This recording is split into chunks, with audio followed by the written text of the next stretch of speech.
Tes. Tes 1. Assalamualaikum warahmatullahi wabarakatuh. Bismillahirrahmanirrahim. Alhamdulillahirabbil alamin. Assalatu wassalamu ala sayyidina Muhammadin wa ala alihi wa ashabihi ajma'in. Rabbi shrah li sadri wa yassir li amri wahlul 'uqdatam min lisani yafqahu qawli. Allahumma anfa'na bima 'allamtana wa 'allimna ma yanfa'una wa zidna ilma, amma ba'du. Hadratal muhtaramin kang kula muliaken pangarsanipun Rama Kyai Haji Imam Subarno, pangarsanipun Rama Kyai Profesor Dr. Rahmat Wahab, menika sesepuh kawula wonten Yayasan SPA. Alhamdulillah. Pangarsanipun Rama Kyai Mazharul Ghazali lan sedaya rencang-rencang saking KBH Ar-Raudhah. Bapak Ibu sedaya para jamaah ingkang insyaallah mugi-mugi sedaya tindak wonten tahun 2026 ingkang rawuh wonten enjang siang menika. Alhamdulillah, puji lan syukur sareng-sareng kita konjakaken wonten karsa dalem Allah. Wonten dinten menika kita saged pepanggihan sareng-sareng nyampurnaaken sangu kagem pelaksanaan haji kula lan panjenengan sami. Mugi-mugi tahun 2026 mangke tahun pertama haji yang diselenggarakan oleh BPH, karena tahun kemarin adalah tahun terakhir Kementerian Agama melaksanakan haji. Tahun depan insya Allah diselenggarakan oleh BPH. Mugi-mugi semuanya diberikan kelancaran, kemudahan, dan tentu kemakburan. Amin Allahumma amin. Bapak Ibu rahimakumullah, kula teng mriki insyaallah berbagi beberapa hal dari pengalaman-pengalaman perhajian paling tidak dari beberapa tahun terakhir, terutama kemarin di tahun 2025. Ini saderengipun monggo sarang-sarang kita ubiti kanthi kita maos talbiyah sesarengan nggih. Monggo kita baca bersama-sama. Labbaik Allahumma labbaik. Labbaik la syarika laka labbaik. Innal hamda wan ni'mata laka wal mulk la syarika lak. Miturut Imam Nawawi wonten kitab Al-Idah fi Manasikil Haji wal Umrah, caranipun maos talbiyah menika diwaos ping 3 berturut-turut, tidak dijeda oleh aktivitas yang lain. Ini tuntunan adab tata krama. Misalnya sekali talbiyah, terus selfie posting, sambung talbiyah kedua, niku jadi mboten cocok kalian tuntunan para ulama. Maka dibaca 3 kali berturut-turut. Kita sambung yang 2 yang ketiga. Monggo.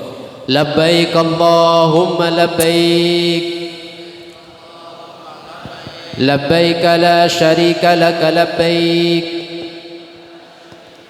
Innal hamda wan ni'mata laka wal mulk la syarika lak.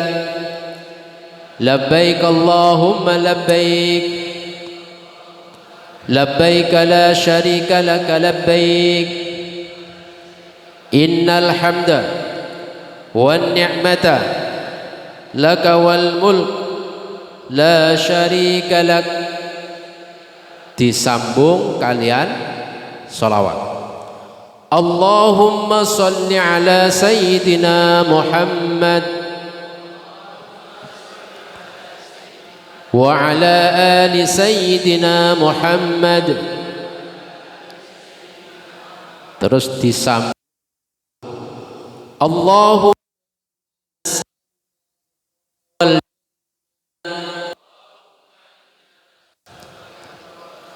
wa na'udzubika min sakhatika wan nar. Rabbana atina fid dunya hasanah wa fil akhirati hasanah wa qina adzaban nar wa adkhilnal jannata ma'al abrar ya azizu ya ghaffar ya rabbal alamin. Nah, talbiyah menika zinatul hajj, perhiasannya orang yang berhaji. Maka semakin banyak talbiyah, insya Allah hajinya semakin indah, semakin sempurna. Talbiyah 3 kali, sambung sholawat, disambung doa, itu satu paket. Diulang lagi terus begitu. Insya Allah Bapak Ibu mulai sekarang nanti kita latihan terus ya, bertalbiyah sampai di sana dibiasakan. Bapak Ibu rahimakumullah, kita akan mulai materinya. Mohon izin saya ke sebelah utara, karena kalau di sana saya melihat layar itu nggak kelihatan. Ada pantulan dari selatan, sini agak lebih jelas. Maka saya lihat yang sebelah sini saja. Bapak Ibu, ada 4 jenis ibadah. Ini saya kutip dari buku yang berjudul Al-Hajjul Mabrur, ditulis oleh Syekh Al-Mutawali Asy'arawi, ulama Mesir. Beliau sudah wafat beberapa waktu yang lalu. Beliau menjelaskan ada 4 jenis ibadah. Pertama, ada ibadah yang tidak ditentukan waktunya dan juga tidak ditentukan tempatnya. Kapan-kapan boleh, dimanapun bisa. Apa itu? Beliau mencontohkan orang membaca kalimat syahadat. Misalnya ada orang mau masuk Islam, ya, itu dimanapun bisa, kapanpun bisa. Yang kedua, ada ibadah yang ditentukan waktunya tapi tidak ditentukan tempatnya. Contohnya apa? Waktunya ditentukan, tempatnya bebas. Contohnya sholat subuh, mulai terbit fajar sampai terbitnya matahari. Subuhan di rumah ya sah, subuhan di masjid lebih afdol, subuhan di pasar boleh, dimanapun bisa. Termasuk puasa Ramadan. Puasa Ramadan begitu, waktunya ditentukan, melaksanakannya bebas dimanapun. Yang ketiga, ditentukan waktu dan kadarnya tetapi tidak ditentukan waktunya. Ini zakat. Jumlahnya tertentu, mencapai nisab dalam jumlah tertentu, waktunya ditentukan haul 1 tahun, tetapi melaksanakannya bebas. Yang keempat, ditentukan tempatnya dan ditentukan waktunya.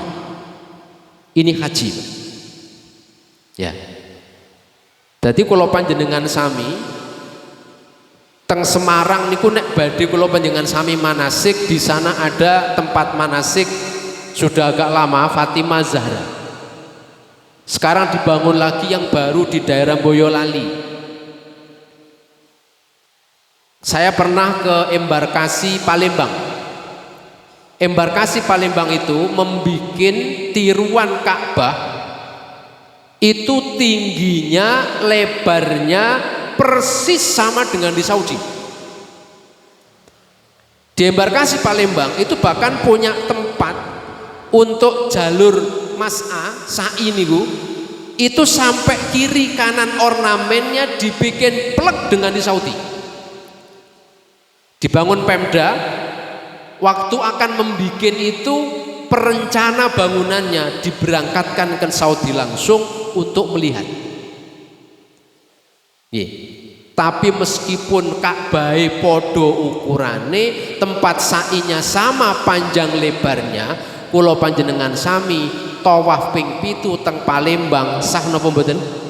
Mboten. Tawaf hanya sah ketika dilaksanakan di Saudi, teng Masjidil Haram, di Ka'bah. Sa'i juga begitu. Wukuf hanya sah di tanggal 9 Dzulhijjah. Pak, kula wingi umroh, lajeng kalih tur leadernya diajak ziarah, umpama panjenengan tindak teng Jabal Rahmah ke daerah Arafah. Nek sekalian wukuf mumpung longgar pareng napa mboten, Pak? Jenengan saged mawon wukuf teng mriku, ning dereng enten sing teka, malaikate ra ana sing nyatet. Karena malaikat datang wukufnya tanggal 9 Dzulhijjah saja. Apa konsekuensinya? Niki, Pak. Ketika haji ini ditentukan waktu dan tempatnya, maka haji itu di dalamnya ada unsur masyaqqat yang berat. Kenapa? Satu, lintas negara. Ada tidak kurang 200 negara pengirim jamaah haji setiap tahun ke Arab Saudi. Berapa akumulasinya? Tahun lalu kira-kira di angka 1,8 juta sampai 2 juta.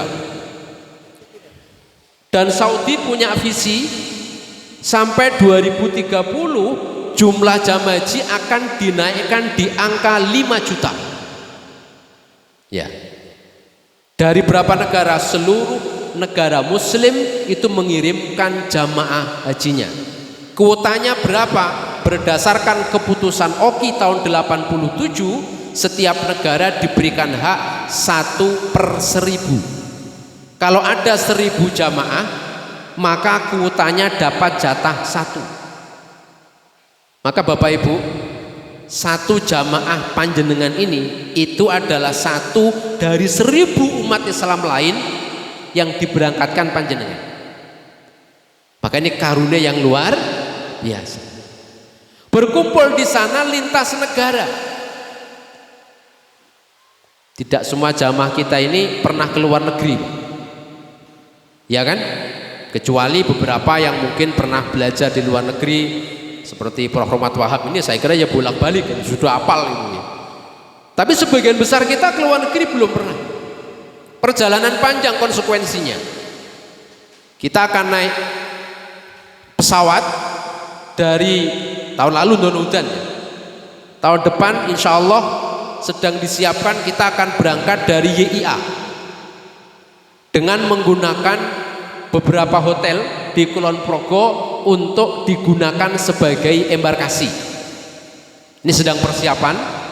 Artinya kalau misalnya nanti dari Kulon Progo insya Allah panjenengan lihat tindak juara pati adoh gitu ya. Nah itu berangkat dari embarkasi masing-masing terbang ke Arab Saudi kurang lebih antara 10 sampai 12 jam. Tergantung direct flight atau panjenengan harus transit dulu. Kadang-kadang transit di Medan untuk ngisi BBM, kadang-kadang transit di Aceh. Ya, itu kemudian baru terbang ke sana. Perjalanan yang panjang. Waktunya lama. Berapa hari Bapak Ibu? 42. BPH rencananya akan memangkas masa tinggal jamaah haji ini, direncanakan di angka 30 hari ke depan. Tapi hitung-hitungan teknisnya ketika kami kemarin bersama ngurus haji dengan teman-teman Kemenak, memperpendek masa tinggal ini tidak mudah. Kenapa? Karena terkait dengan kebijakan Saudi yang membatasi jumlah slot penerbangan yang diberikan untuk setiap negara. Kecuali Saudi menambah bandara, baru dimungkinkan. Tapi nanti kita lihat. Kenapa? Sebab Saudi sendiri itu sudah mengatur dengan sangat ketat. Dari berbagai negara itu diatur untuk kedatangannya itu sudah sangat mepet slot jadwal penerbangannya. Tapi nanti kita lihat apakah masih 42 hari atau 30 hari. Ya. Waktunya lama. Saya dulu waktu Bapak Ibu saya masih sugeng itu kalau main ke Jogja Itu saya harus nyiapkan pekerjaan, Pak. Bapak itu ndak betah lebih dari 2 hari kalau nganggur.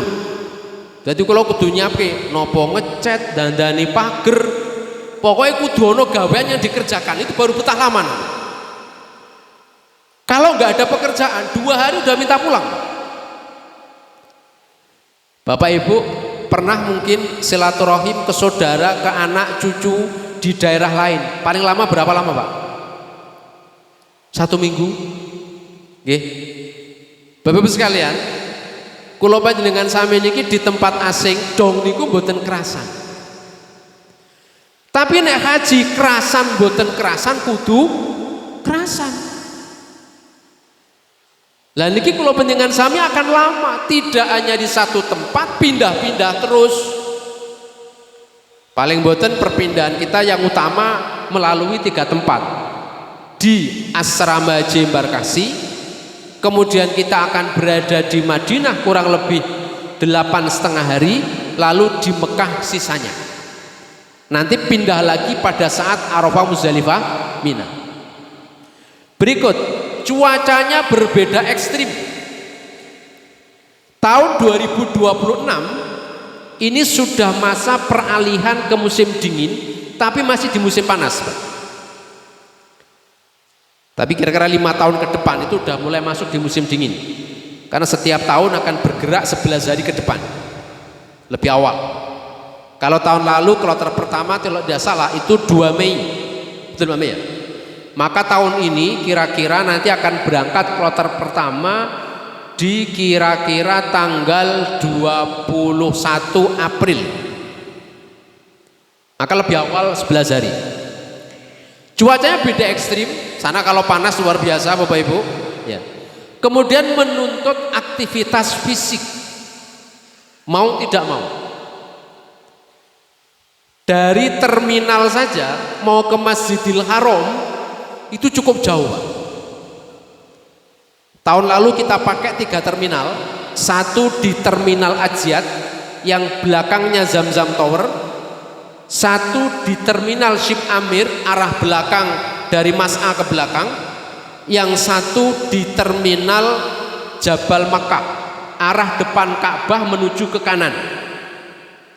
Jadi kita 3 terminal, itu masing-masing dari terminal ke masjid itu cukup jauh, kira-kira mungkin sekitar 600-700 meter lah. Kalau normal, kalau situasi padat itu diputer-puter. Ini yang bikin kadang-kadang jamaah kita itu bingung, kemarin lewat sini, sekarang sini ditutup, suruh pindah sana. Itu biasa di Saudi begitu, berganti hari berganti kebijakan. Maka kadang-kadang bingung, kudu ini ngarep, keluarnya ke belakang. Wah, ini sering kali begitu ya. Dan saya sering kali menemukan jamaah yang bingung-bingung karena nggak ngerti harus kemana. Nah, kemudian kerumunan massa dalam jumlah besar. Resikonya apa? Namanya banyak orang, Pak. Kadang-kadang yang sudah agak dimensia begitu banyak orang bingung. Ya, ada cerita juga orang tua ibu-ibu gondelan sama suaminya, begitu kredit tangannya pindah gondeli wong liya niku yo ora krasa. Bareng pun rampung niku lho kok ujug-ujugku. Jadi itu karena kerumunan banyak. Nah, ini konsekuensi, maka kemudian haji itu masyakot. Sebab itu Allah memberikan tuntunan Ali Imran 97, walillahi 'alan nasi hajjul baiti man istata'a ilaihi sabila. Karena haji ini memang tidak biasa, Allah memberikan ketentuan wajibnya itu hanya bagi yang istita'ah. Kalau tidak istita'ah berarti gugur kewajibannya. Nah, ini yang penting Bapak sekalian. Bagaimana sekarang di waktu persiapan ini kita semuanya bisa masuk untuk memenuhi kriteria istita'ah. Tidak hanya soal pelunasan, tetapi ini berkaitan dengan kelancaran haji kita yang akan datang Bapak Ibu. Pangapunten, tahun lalu, Pak, ketika akan Arafah itu dibuka pendaftaran khusus untuk jamaah sing kira-kira mboten sanggup teng Arafah. Dibuka pendaftaran. Kenapa dibuka, Pak? Karena teng mriko mangke menurut tahun lalu ya, semoga tahun depan sama, haji itu dilaksanakan dengan 3 cara. Apa itu? Yang pertama, berangkat bersama kloter menuju ke Arafah, Muzdalifah, Mina. Yang kedua namanya safari wukuf. Yang ketiga namanya badal haji. Pemerintah mengatur dalam peraturan Menteri Agama yang lama, semua jamaah yang sudah masuk embarkasi semuanya pulang harus berstatus selesai hajinya. Bagaimana kalau meninggal dunia di asrama haji embarkasi? Bagaimana kalau meninggal sebelum Arafah? Mereka ini termasuk kategori yang dibadal hajikan. Termasuk jamaah yang menjelang Arafah dalam keadaan sakit di rumah sakit dan tidak mungkin dibawa ke Arafah. Kemarin berapa yang badal haji ini? Kurang lebih seingat saya sekitar 370-an orang. Itu cara haji pertama. Orangnya di rumah sakit, dia tidak kemana-mana, hajinya dilaksanakan orang lain. Cara kedua namanya safari wukuf. Jamaahnya diberangkatkan pakai bis tanggal 9 Dzulhijjah menuju ke Arafah. Wukufnya di atas bis, khutbah di atas bis, kira-kira setengah atau 1 jam di Arafah, pulang balik lagi. Kemana? Yang satu sekelompok orang ini baliknya ke rumah sakit, ke kantor kesehatan haji tahun lalu. Yang sebagian lain itu ke hotel transit. Yang saya ceritakan dibuka pendaftaran tadi, ini adalah pendaftaran bagi jamaah safari wukuf, Pak. Ditanya, Bapak Ibu sekalian, ada di kloter yang kira-kira zamannya nggak mampu untuk ke Arafah karena kondisi tertentu. Itu don daftar yang daftar lebih dari 2.000 orang. Ya. Padahal kuota yang bisa kita siapkan hotel transit, dimasukkan ke situ dari sebelum Arafah sampai setelah Arafah, sampai setelah haji, itu kira-kira hanya mampu menampung 500 orang. 500 ditampung di situ, 1.500 lain yang menyatakan tidak sanggup, mau tidak mau tetap dibawa ke Arafah, Muzdalifah, Mina.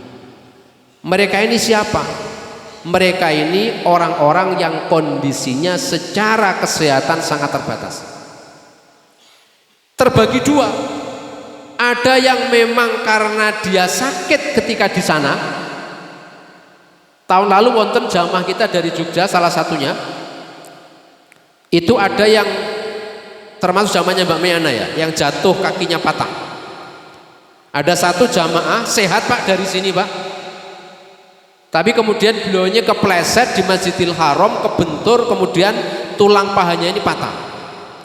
Niki jenenge alangan. Ya, namanya alangan ya. Ora iso dipaidu. Bahkan ada jamaah yang keluar hotel, keserimpet tali rafia, kemudian jatuh, dengkulnya pecah. Niki jenenge alangan. Ya enggak apa-apa, namanya alangan itu ya ditompo kandir itu mau apa lagi. Tapi ada jamaah itu yang sejak dari Indonesia sebenarnya sudah tidak istitoah, tapi kemudian memaksakan diri dengan berbagai macam cara, apalagi ini orang-orang kuat, pangapunten. Misalnya ada keluarganya bupati, ada keluarganya anggota dewan. Ya. Lalu orang ini sebenarnya nggak mampu untuk diberangkatkan, Cuma karena yang menginput data itu dari puskesmas kecamatan, Pak. Lepon ditelepon kali Pak Bupati, tolong si fulan diloloske. Kira-kira lolos apa mboten? Lolos. Beberapa daerah kaya teng Madura niku kok teng kecamatan orang lolos ke istitoah niku moro gawa celurit. Lho, puskesmas kan yo megawe pengen selamat. Lah timbangane ruwet akhirnya diloloskan, Pak. Kamu kok orang ini sebenarnya sudah tidak mampu, Pak. Apa yang terjadi? Masalah bagi dirinya, repot bagi orang lain, Pak. Repot bagi orang lain. Itu yang terjadi. Makanya Allah pun betul ini. Manis tato'a ilai sabila. Sing boten istito'ah, ya makanya harus sumeleh untuk kemudian dia ini nggak masuk kategori wajib. Tahun lalu juga ada, kami pulang dari Dakar Mekah, semua petugas sudah pulang semua. Itu masih ada jamaah yang tertinggal di sana, Pak. Saya ketemu bapak-bapak, kok orang asing ini, bukan petugas. Saya tanya, loh Bapak dari mana? Itu Pak, saya kemarin suami yang istri saya melahirkan di Saudi. Tahun lalu viral, Pak, dengan cari di Google, itu ada jamaah Indonesia melahirkan di Arab Saudi. Saya tidak tahu kok ya lolos gitu teng embarkasi. Usia kehamilan 7 bulan, lahir prematur. Terus saya tanya, Pak, terus nanti pulangnya kapan? Kloter dia sudah pulang, Pak. Kata dia, kata dokter nanti menunggu anak saya umurnya minimal 1 bulan baru bisa naik pesawat. Niku nek normal. Ya. Ketika kita mau pulang, kita diskusi. Iki terus Bapak iki kepiye ya? Petugas sudah mau pulang semua. Di kantor Dakar Mekah itu hanya ada 1 orang yang kita tugaskan untuk jaga kantor. Bapak ini mau ndak mau harus nungguin istrinya karena nungguin anaknya. Sampai kapan? Wallahu alam.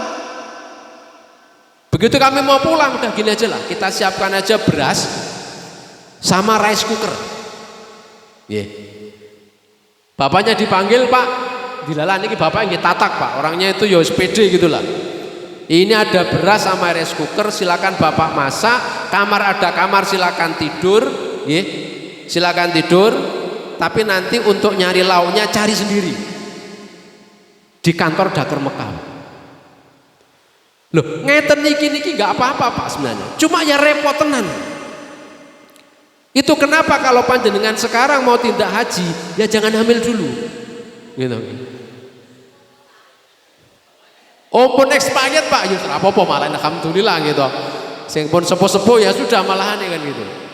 Karena kalau kemudian hamil repot, Pak. Problem kita di penerbangan itu ketika orang diembarkasi mungkin ngeceknya dia dipandang layak untuk terbang. Iya, kalau cuma 10-12 jam gak ada masalah janinnya.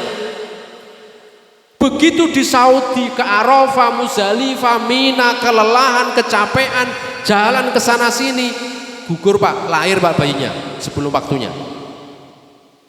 Maka istitoah ini menjadi syarat pokok bagi kita semua. Dan Allah yang ngatur. Allah yang ngatur. Prinsip kemudahan. Nah, ini kalau dalam Al-Qur'an, dalam hadis ya. La yukallifullahu nafsan illa wus'aha.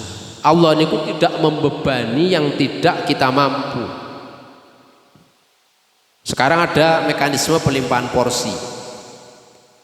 Di beberapa tempat kami sampaikan, kalau memang kita tidak mampu, silahkan porsinya dilimpahkan. Kasihan, Pak. 2023 itu viral, ada jamaah di pesawat minta turun karena mau ngasih makan ayam. Niki derek tekan Saudi, Pak. Nah, kalau sudah begini nyampe Saudi, Pak, alamat niku jamaah hilang niku mungkin insyaallah niku. Lha teng pesawat pun dimensia niku ora ngerti ning pesawat apa teng pundi dikira teng kampung, Pak. Repot udah begini. Sampai kami kemarin pulang itu masih ada 2 jamaah yang belum ditemukan. Hilang. Sampai hari ini. Ya. Siapa mereka? Jamaah demensia. Awake sehat ning pikirane lali pun. Ditinggal kancane teng Masjidil Haram piyambake metu pun boten karuan, nggak bisa ketemu lagi. 2 orang. Dan dia sampai sekarang nggak ketemu. 2022 ada 1 orang hilang di Muzdalifah. Nah, sing ngeten iki biasanya karena demensia. Jadi pun lali. Berikut lagi. Inna dina yusrun. Agama ini mudah. Barang siapa yang kemudian membebani diri di luar batas kemampuannya, kita akan kalah akhirnya. Ya. Berikutnya lagi. Qala Nabiyu apa ini? Yassiru wala tu'assiru. Mudahkan, jangan dipersulit. Maka para ulama membahas soal istiqomah. Secara umum, istiqomah itu mencakup sehat secara fisik, kuat badannya untuk melaksanakan perjalanan ibadah haji selama kurang lebih 42 hari. Cukup hartanya untuk sanggup berangkat termasuk keluarga, aman perjalanannya. Kita kemarin sempat khawatir, Pak, ketika jamaah sudah pulang ke Indonesia sekitar 1/3, itu perang antara Iran dan Israel semakin ramai. Sampai kemudian Iran itu ngebom Qatar. Ingat ya kemarin ya, pangkalan Amerika di Qatar dibom oleh Iran. Apa yang terjadi? Bandara Qatar tutup, bandara Oman tutup, Saudi tidak berani terbang. Jamaah kita yang mau pulang sampai di Jeddah akhirnya dipindahkan ke hotel transit. Jamaah yang sedang berangkat ke Jeddah disuruh balik lagi pulang ke Mekah. Malam itu langsung rapat. Ya. Ya kula nggih deg-degan, iso mulih apa ora iki. Lho nek perange kemarin saya rame ngoten niku, waduh repot tenan niku. Nggih. Maka aman perjalanan ini menjadi sangat penting. Sekarang masih perang, tapi semoga tidak merembet-rembet ke arah-arah selatan gitu kan. Ya meskipun kita lihat misalnya kayak dari Houthi itu yang ada di Yaman itu kan selatannya Arab. Itu kalau ngirim rudal, ini melewati Saudi. Terus sampai ke Israel. Karena posisi Saudi itu di tengah gitu. Nah, kemarin kasusnya itu ada problem terkait dengan soal keamanan. Meskipun alhamdulillah semuanya lancar dengan baik. Ini fatwanya Mesir. Orang yang tidak punya visa haji, tidak punya kartu nusuk, maka dia dianggap ghairu mustati'. Mesir memberikan fatwa, kalau orang tidak punya kartu nusuk, tidak punya visa haji, meskipun dia punya duit, ini statusnya gugur kewajiban karena nggak istiqomah. Ya, sudah maju pendapat Mesir. PBNU tahun 2023 atau 4 itu ya memberikan fatwa ketika ditanya terkait dengan kasus visa ziarah yang dipakai untuk haji. Maka fatwanya PBNU ya diputuskan hajinya sah tapi cacat, seperti orang sholat pakai sarung curian ya. Itu sholatnya sah tapi berdosa karena pakai sarung curian. Tapi mulai kemarin Pak sudah hampir tidak bisa lagi yang namanya visa ziarah berangkat haji, disisir habis-habisan, sangat ketat tahun kemarin. Kami petugas saja yang sudah pakai seragam petugas di kantor Dakar itu dirazia Pak oleh polisi Arab Saudi. Kami punya kartu nusuk, mereka gak mau kartu nusuk. Maunya apa? Satu-satu harus sidik jari. Nah kalau dilarang error Pak, diangkut Pak oleh mereka. Siapin bis itu. Kemarin ada satu dari petugas kami yang kemudian diangkut bawa ke Jeddah. Kalau Bapak tahu, mungkin sebagian tahu Pak Tekno. Pak Tekno itu dari pesantren An-Nur Ngerukem. Ya, dulu di Inspektorat Jakarta. Beliau kemarin diangkut ketika razia itu karena begitu kemudian sidik jari nggak keluar, ini dianggap ilegal, bawa naik bis.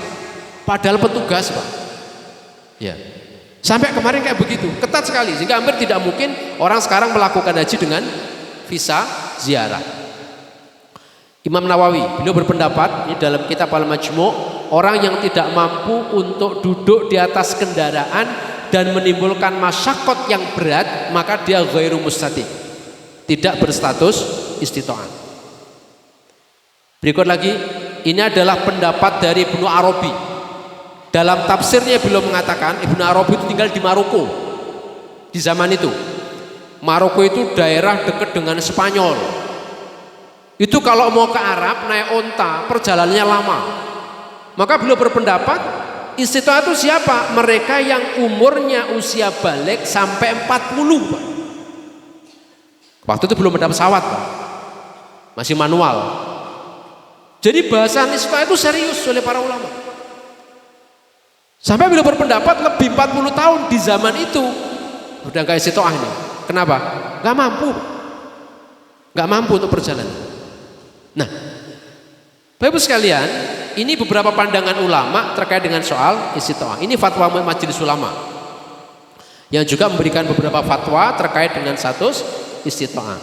Nah, karena itu Bapak Ibu sekalian, pada kesempatan pagi hari ini kan masih di bulan Agustus. Kalau dihitung September, Oktober, November, Desember, Januari, Februari, Maret, April, ada kurang lebih 8 bulan waktu yang kita punya untuk bersiap. Pertanyaannya, apa yang kemudian harus disiapkan? Nah, Allah berfirman dalam surat Al-Baqarah 197 bagian akhir itu, wa tazawwadu fa inna khairaz zadid taqwa faman farada fihinal hajja fala rafat wala fusuk wala jidala fil hajj wa ma taf'alu min khairin ya'lamuhu Allah wa tazawwadu fa inna khairaz zadid taqwa. Wa tazawwadu, dan siapkanlah bekal, dan bekal terbaik adalah ketakwaan. Kita akan melihat secara ringkas apa sih yang perlu kita siapkan. 4 bekal jamaah haji. Ada 4 yang perlu kita siapkan Bapak Ibu. Yang pertama apa? 1, sehat. Haji membutuhkan kesiapan fisik karena harus perjalanan jauh, relatif lama, menuntut pergerakan selama di sana. Ya. Dan tidak bisa ditawar nih. Karena kita nggak sah kalau hajinya di Donaudan, nggak sah hajinya di Semarang, sahnya haji kalau ke Arab Saudi. Maka mau tidak mau kita harus punya bekal pertama, fisiknya sehat. Nah, tanpa kesehatan fisik yang baik, perjalanan kita akan terganggu dan mungkin juga akan menjadi repot. Apa yang kemudian disiapkan? Ini kalau dari standar kesehatan yang dari Permenkes, Pak. Bapak Ibu sekalian, ini akan dicek oleh tim yang disiapkan dari Kemenkes di tingkat puskesmas yang nanti akan melakukan screening kesehatan kepada semua jamaah. 1, anamnesis. Anamnesis itu ya semacam pemetaan kondisi lah, kayak apa jamaah ini. Kemudian pemeriksaan fisik dari ujung rambut sampai ujung kaki diperiksa. Screening kesehatan jiwa. Pengampunan Bapak Ibu, kalau di sini sehat tapi sudah punya gejala, biasanya di sana tambah parah. Ya. Kenapa? Karena tempatnya asing, stresornya tinggi, capek, lelah. Setiap tahun, Pak, kita punya dan mengalami kasus jamaah-jamaah yang tidak hanya kemudian demensia, tapi hilang ingatan. Wis ora ngerti ning endi niku ndak tahu. Nah, ini yang terjadi juga. Maka ada screening kesehatan jiwa. Kemudian pemeriksaan laboratorium dari darah lengkap macam-macam ini Pak. Kolesterol dan seterusnya, pemeriksaan foto toraks di rongsen, kemudian EKG jantung, lengkap ini pemeriksaannya. Kemudian pemeriksaan kognitif, biasanya mungkin kayak ngitungnya tapi mundur. Misalnya 40 mundur, 40, 39, 38, 37, 36 gitu. Mungkin pun mundur niku bingung. Pak, niki alamat. Teng mriko mungkin pun lali kali hotelnya. Ya, dan saya menemukan jamaah yang juga begitu, Pak. Ada jamaah bingung sampai di kantor sektor waktu itu ya. Saya tanya, saya lihat gelangnya, "Bapak tinggal di mana?" "Hotel saya itu, Pak, ada tiangnya 2 hitam besar-besar." Waduh, golek ini ngendi niku? Nggih. Tapi saya lihat orang ini sudah tepat berada di hotelnya. Hotelnya di situ, Pak. Ya, sesuai dengan dentes gelangnya itu. "Pak, hotel Bapak itu ya ini." "Bukan, Pak." "Bukan," katanya. "Udah ikut saya, Pak. Saya cari datanya, saya antar ke kamarnya, Pak." Begitu nyampe kamar, "Lah ini betul kamar saya, Pak." "Loh, Kanda, ini enggak percaya." Bingung, Pak, enggak tahu bisa bedakan mana hotelnya itu gitu ya. Nah, ini kognitif. Kemudian pemeriksaan apa yang kedua ini?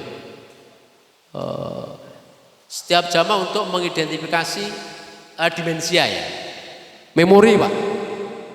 Ya, memori. Ini modal pokok ini.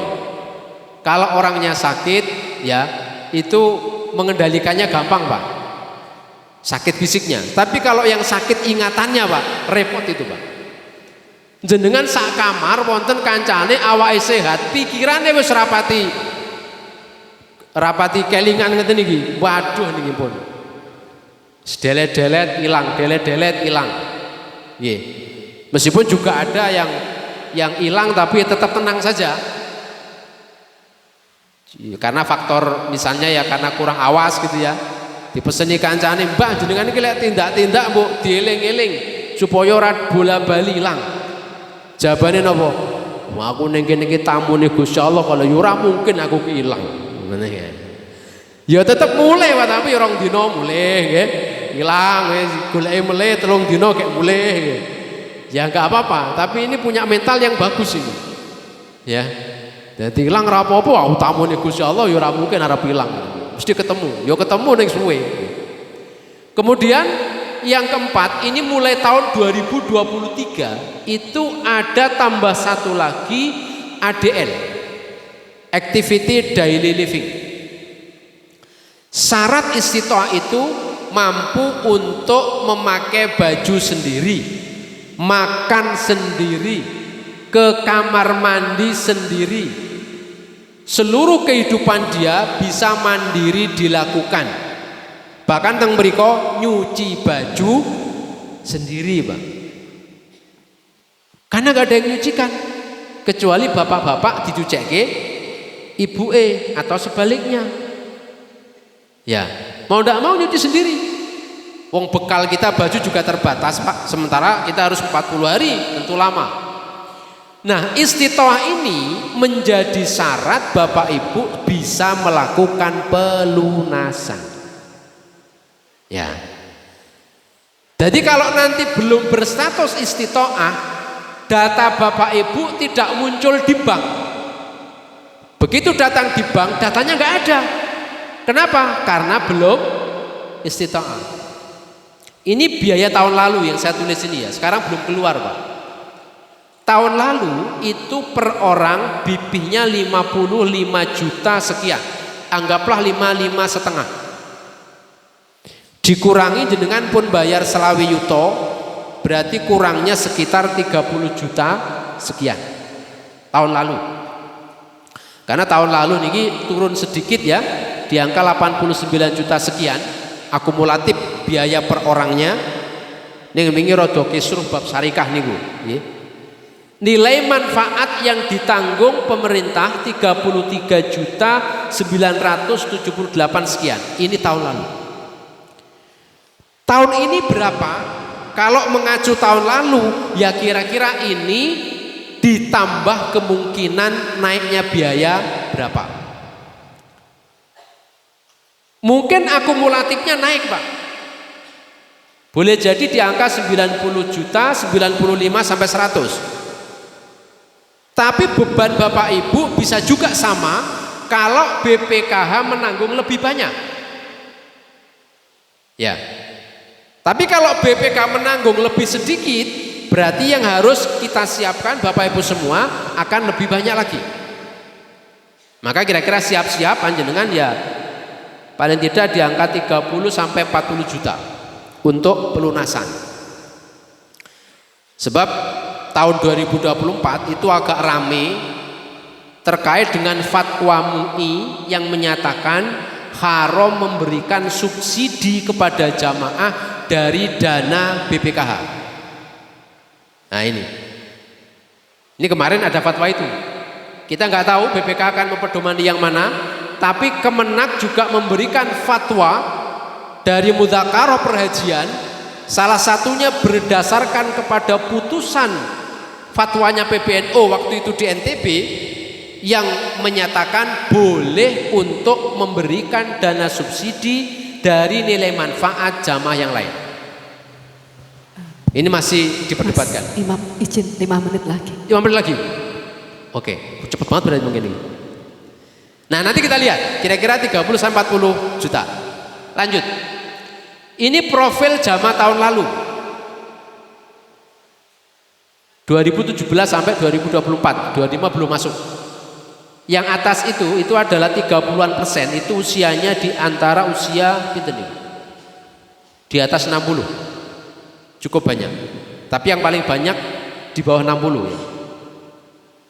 70% sampai 73% adalah jamaah dengan riwayat komorbid penyakit. Jadi jamaah haji niku rombongannya wong loro. Sing sehat iku 30%. Yang lain sakit semua. Ya. Terus, nah ini diperlukan Pak dari sekarang. Latihan fisik. Jalan setiap pagi. Yang sakit berobat, yang sudah sehat dijaga kebugarannya. Yang kedua adalah bekal spiritualitas. Bapak Ibu sekalian, tradisi para ulama itu selalu kemudian melakukan persiapan untuk sebuah peristiwa besar. Contoh Nabi Musa. Nabi Musa itu ketika akan menerima Taurat, beliau bermunajat 40 hari. Kita jamaah umat Islam ini dipersiapkan oleh Allah, bulan haji itu tiba setelah Ramadan. Harusnya keluar Ramadan jadi muttaqin, kemudian baru berangkat haji.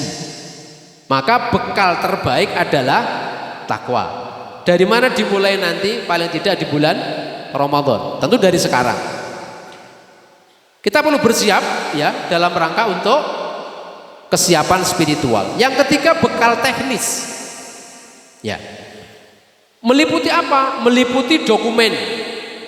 Saya lihat di grup kita sudah mulai untuk bersiap membuat paspor, Pak. Ya, paspor. Nanti akan ada visa, BPJS harus punya. Ya, harus punya. Dipakai di mana? Nanti kalau ada perlu di Donoudan atau di Kulon Progo. Kalau di Saudi nggak perlu BPJS. Nggih. Tapi jenengan mau sakit berapa lama pun di sana gratis untuk perawatannya. Kemudian ATM nek perlu, nek mboten ndak apa-apa. Kartu nusuk di Arab Saudi, ya, kartu maktab yang diberikan pihak sana atau sekarang namanya syarikat. Kemudian memahami kebijakan layanan tahun berjalan. Meliputi apa? Kebijakan transportasi, konsumsi, akomodasi. Rencana perjalanan teknis, ini kita pahami. Yang ngerti tentang ini siapa? Pemerintah. Nanti BPH. Yang bisa menceritakan apa sih yang akan disiapkan dan apa yang perlu kita persiapkan. Jadi yang sudah nggak disediakan pemerintah apa, terus kita menyiapkan apa. Jangan sampai keliru, karena ini kebijakan teknis ini terus berubah setiap tahun. Nah ini RPH, rencana perjalanan haji di tahun kemarin Pak, sekarang belum keluar. Rute kedatangan kepulangan, ini kita pahami. Dari mana kemana nanti akan harus kita pahami.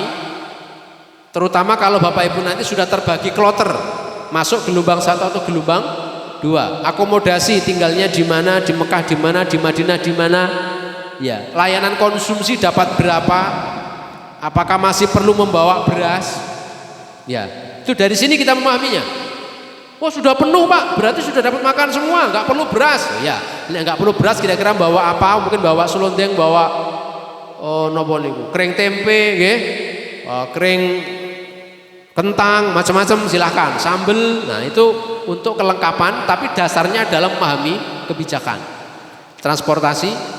Yang keempat, bekal ilmu manasik. Kenapa Bapak Ibu?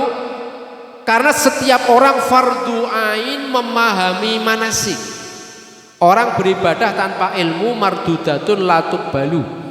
Statusnya tertolak karena berpotensi salah.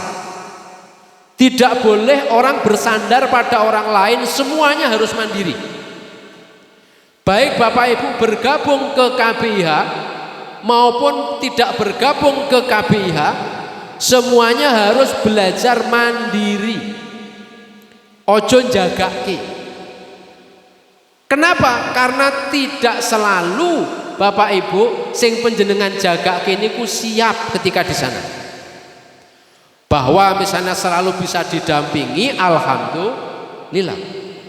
Tapi harus kita mandiri mengerti apa yang dilakukan. Saya sering menemui jamaah yang bingung Pak. Selesai kemudian dia tawaf mau pulang, saya tanya, Bapak mau kemana? Saya mau pulang. Dari mana tawaf? Berapa kali tadi muternya? 4 kali. Loh, 4 kok udah selesai Pak? Saya sudah capek Mas. Terus Bapak mau kemana? Saya mau pulang. Sa'i belum. Temennya mana? Hilang Pak, bubar. Coba Pak. Ini karena problem ilmu manasnya belum tuntas. Padahal Bapak Ibu, haji kita ini kesempatannya sekali rata-rata orang. Kalau Bapak Ibu sekarang haji, mau haji lagi boleh. Ketentuan Kementerian Agama yang lalu, syaratnya Bapak Ibu boleh daftar lagi 10 tahun dari sekarang. Daftar tok. Jadi daftarnya baru boleh tahun 2035. Terus masih ngantri 40 tahun. Berarti larep kaji 50 tahun yang akan datang. Halek saniki umure 50 tahun, mungkin pas ulang tahun ke-100 panjenengan tindak haji yang kedua. Nah karena haji ini kesempatan sekali. Kalau sempurna ya sekarang, mabrur ya sekarang. Kalau sekarang tidak sempurna, hampir tidak bisa diulang. Kecuali dengan haji khusus 7 tahun nantinya. Ya. Atau kalau tahun lalu sih masih bisa pakai furoda ya. Tahun lalu ditutup, nggak ada visa furoda, nggak ada pembukaan. Nah ini problemnya Pak. Yang terjadi apa? Setiap tahun jamaah haji ini penuh dengan masalah dalam konteks ibadah. Samping itu adalah cover buku yang saya tulis, kompilasi konsultasi manasik haji dan umroh, merangkum hampir 400 persoalan sejak 2018 sampai kemarin 2025. Ini bukan pikiran saya Pak, tapi lebih pikiran kolektif para konsultan, para profesor, para kiai yang berangkat setiap tahun. Cuma kebetulan saya diantara beliau ini relatif, beliaunya sepuh-sepuh, saya yang paling rodo nom, kula sing biasanya diempruk-emprukan kon nulis. Akhirnya semuanya di laptop saya. Ini saya kumpulkan. Ini masalah yang terjadi. Kenapa terjadi masalah? Sebab sampai hari ini Pak, yang namanya manasik di Indonesia ini oleh pemerintah itu layanan yang bersifat opsional. Nanti Kementerian Agama itu akan memberikan layanan manasik kepada panjenengan. Nih, 8 kali di KUA, 2 kali di kabupaten, tapi sifatnya opsional. Yang mau datang, yang nggak datang. Ada KBHU, ada 27 di Jogja. Salah satunya adalah Raudhah. Kemudian ada juga beberapa tempat yang manasik mandiri. Ada juga buku yang disiapkan Kemenak, ada video. Tapi semuanya bersifat pilihan dan tidak ada uji kompetensi. Maka yang berangkat itu yang rajin ikut manasik ya berangkat, yang ikut KBH berangkat, ikut KBH daftar tok bayar terus hilang yo berangkat. Nggih. Sing sregep mangkat nggih berangkat. Di sana kumpul jadi satu. Macam-macam. Maka yang setengah paham ada, sing paham wonten, sing ora pati paham banyak. Itu Pak. Padahal tujuan kita ke sana bukan plesir. Tujuan kita ke sana bukan wisata. Tujuan akhirnya adalah ibadah. Saya mencoba membuat satu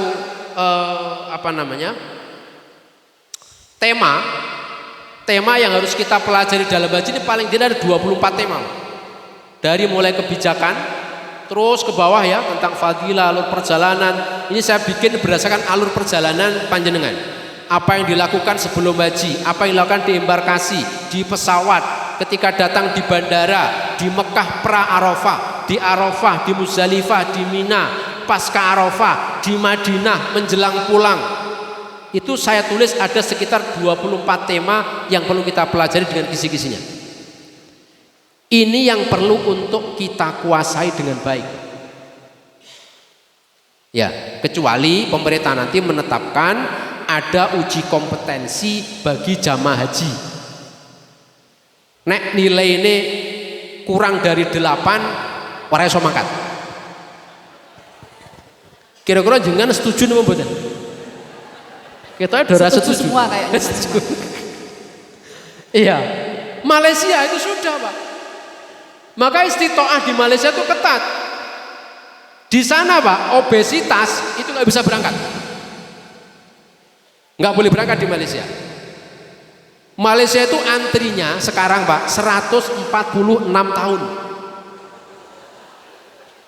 Jadi mati sih kayak mangkat kaji di Malaysia nih Pak. Betul itu 146 tahun Pak. Dan sana ketat termasuk dia melakukan uji kompetensi manasik. Lah di Indonesia belum. Tapi kalau KBH Raudhah mau memulai untuk jamaahnya bagus Pak. Bukan dalam pengertian sing ora terus memenuhi nilai terus ora mangkat boten. Tapi terus kemudian kita punya peta janjane sing paham niku berapa, yang nggak paham berapa. Waktu saya di haji, saya sudah membuat pertanyaan untuk uji kompetensi ini Pak. Kira-kira 100 pertanyaan waktu itu bisa dikerjakan di Google Form. Sampun Mas Imam. Ampun ya? Nggih. Baik. Nggak enak sama panitia ini, saya dikitik sama panitia terus nih. Ya selesai kan? Udah thank you ini selesai. Pokoknya cepet tekan lagi selesai. Bapak Ibu saya kira itu ya. Jadi hanya sekilas gambaran apa yang seperti kita siapkan. File saya share ke Mbak Mei, silakan nanti dibagi kepada panjenengan semua untuk menjadi pedoman dan ini yang perlu kita lakukan. Semoga Bapak Ibu dengan persiapan yang baik, hajinya lancar, diberikan kemakburan. Ada kurang lebihnya mohon maaf. Assalamualaikum warahmatullahi wabarakatuh. Waalaikumsalam warahmatullahi wabarakatuh. Kita berikan tepuk tangan yang meriah untuk Pak Imam Khairi.